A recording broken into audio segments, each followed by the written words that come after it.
In the Absolute Universe, Green Lanterns are not part of a cosmic police force. There are no Guardians, no core, and no emotional spectrum. Light instead operates as a philosophical system with different paths towards enlightenment. Cord represents chaotic action, Rao represents restraint, Sur represents correct action, and Or represents total understanding. It's a balanced framework compromised by one fact. This universe was created by Darkseid, a god who equates order with control. The story began in Evergreen, a small town shaped by tradition, conformity, and institutional decay. When the alien Abin Sur arrived, he sealed the town off and began systematically judging its inhabitants. What initially appeared to be a massacre was later revealed to be a selection process identifying candidates for a larger conflict with the Black Stars and Mogo, the living planet. Among those caught in Evergreen were Joe Mullen, Hal Jordan, and John Stewart. They discovered that the green light had limits, weakening in the presence of yellow and gold. When Joe's wedding ring absorbed Abin Sur's power, Evergreen was destroyed, and Hal Jordan crossed an irreversible line by killing Abin Sur.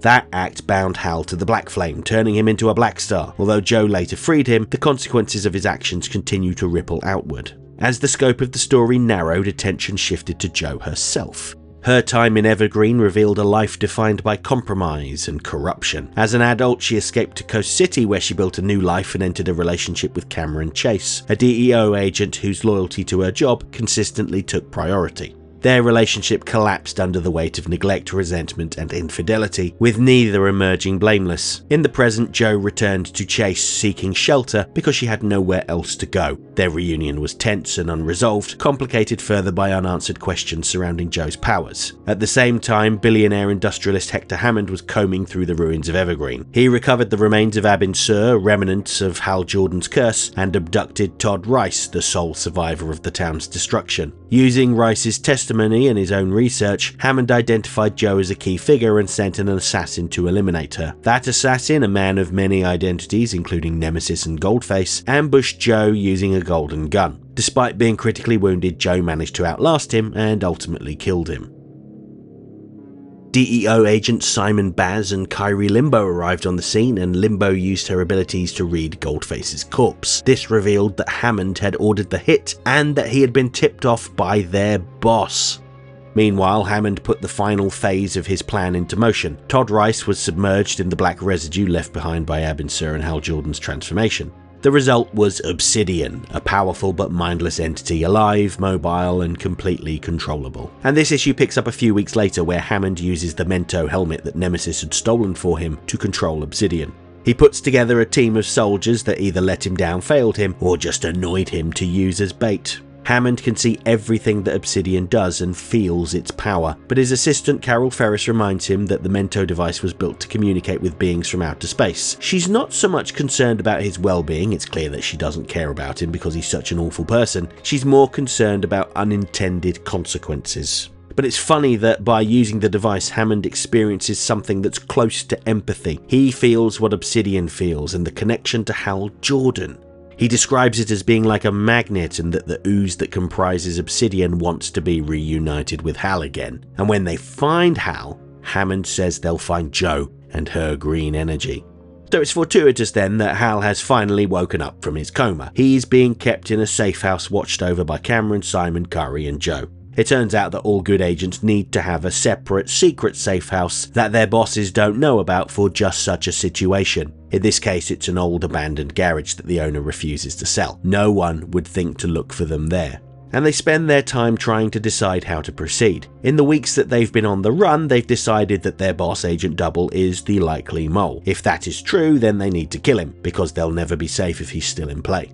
While bringing Hal up to speed on who everyone is and what they can do, Joe suggests that Kari does a psychic reading on her ring to get information on the green power. Much like when Joe drained Abin Sur's power, Kari is bombarded with information, including the suggestion that the enlightenment spectrum is more than the 4 colours we've been shown so far. We can also see pink, blue, and potentially yellow, although how that distinguishes from gold remains to be seen. There also seems to be flashes of the past and the future, with some familiar scenes like Sinestro rubbing his chin and Tomar-Re bellowing, alongside events that we haven't seen yet, like Hal reaching out for an anomaly, someone who takes power without enlightenment, and possibly becoming the anomaly himself. There's also Simon calling out Kari's name and Jon Stewart greeting someone. I think the most significant revelation from this scene is we get confirmation that the previously mentioned Face of Steel is the Manhunter, and Kari seems to be saying that for as big a threat as the Black Stars and Mogo are, the real threat are the hands that are steering them.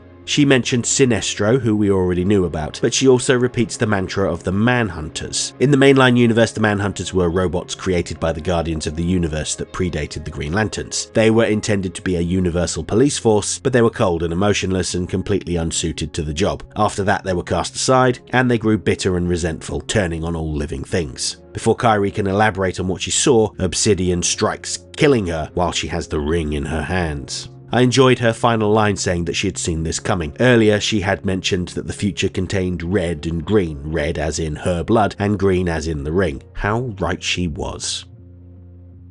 While Simon tries shooting Obsidian, it strikes him, tearing his mask. As you'll recall from earlier issues, Simon had a spell cast on him that would cause him to stop existing if he saw the reflection of his bare face, hence the permanent mask, so he needs to be careful not to catch a glimpse of himself. Hal, Cameron and Jo flee, powerless to do anything at that point, at least until Jo can get her ring back. Meanwhile, in outer space, Guy Gardner has completed his studies and graduated to become an Ein of the Red Flame, the Path of Restraint. He and Jon assess how many other people from Evergreen are suitable to join their cause, and it is a depressingly low number. Out of the 2,814 people that they've assessed, only a handful are capable. While they ponder the meaning of their lives, someone arrives on the scene. At first they fear that the Black Stars have arrived ahead of schedule, but it turns out to be Tomar-Re. While Guy is pleased to see someone from the same enlightenment path as himself, his joy may be short-lived as Tomar-Re announces that he's there to take over. So yes, quite a lot happens in this issue, and I feel that for every question that was answered, several other questions arose.